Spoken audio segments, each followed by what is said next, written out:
Welcome back. In this video, we're going to continue from the first video on is this even a swing by talking a little bit more about what moves first. What moves first? Let's recap the last video. So basically, I used a lot of words to just say it's ballistic if you can accelerate the bell up faster than gravity can accelerate it down. So if you can do that, it's ballistic and it's probably a swing. And if you don't know what we're talking about, just go watch that other video if you haven't. It's right. So I referenced there's a one position in particular. So I talked about the float. Okay. Now, if you do have a nice float, then you're going to have a swing. It's going to be ballistic because for that bell to be able to get up there and you're no longer moving means that gravity is the only influence on that bell at that point.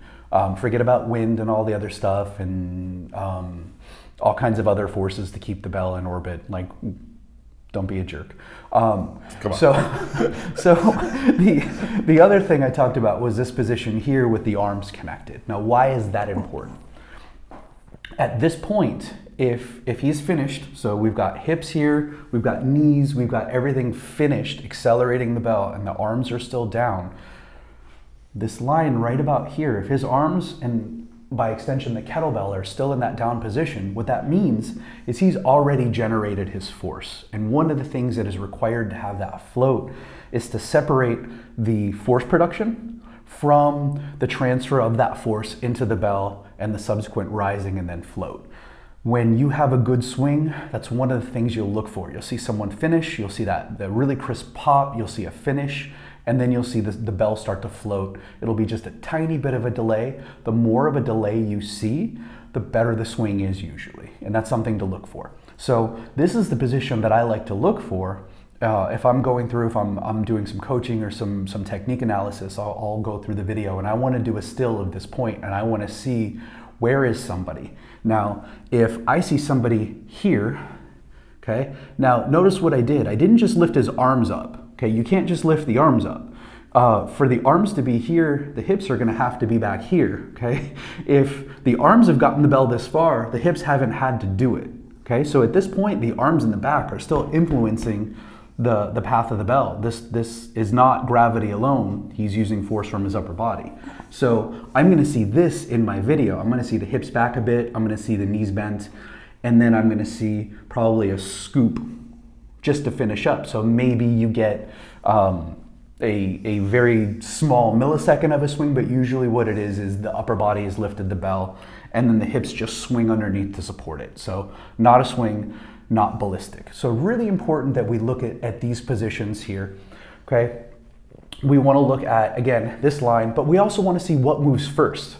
So if he's coming out of the backswing here and the shoulder and the back moves here and the arms start to come away early, okay, this is in fact moving before the hips. The first thing that we want to see move are going to be the hips. If you see a very small break, if you see hips, knees, then shoulders and back, good with that.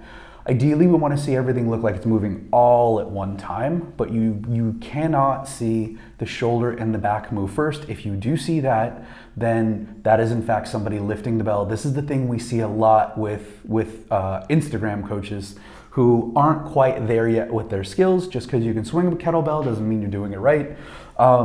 Can you create a swing that way? Maybe if the bell is really tiny, but for the most part, you're not likely to do that. So the things we want to look for is this still. So pretend we've just taken a picture of him in the swing, okay?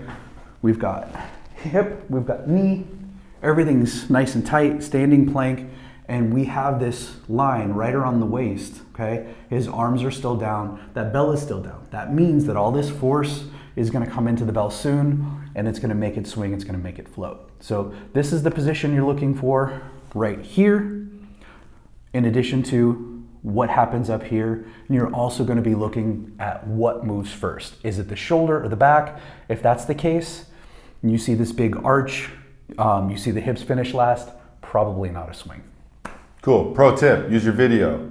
Do those stills. Pause it. It's not about how many reps you get in, it's about the right reps that you can get in, especially if you're starting out. Anything else? For the next video. All right, stay tuned for the next video. Stay strong.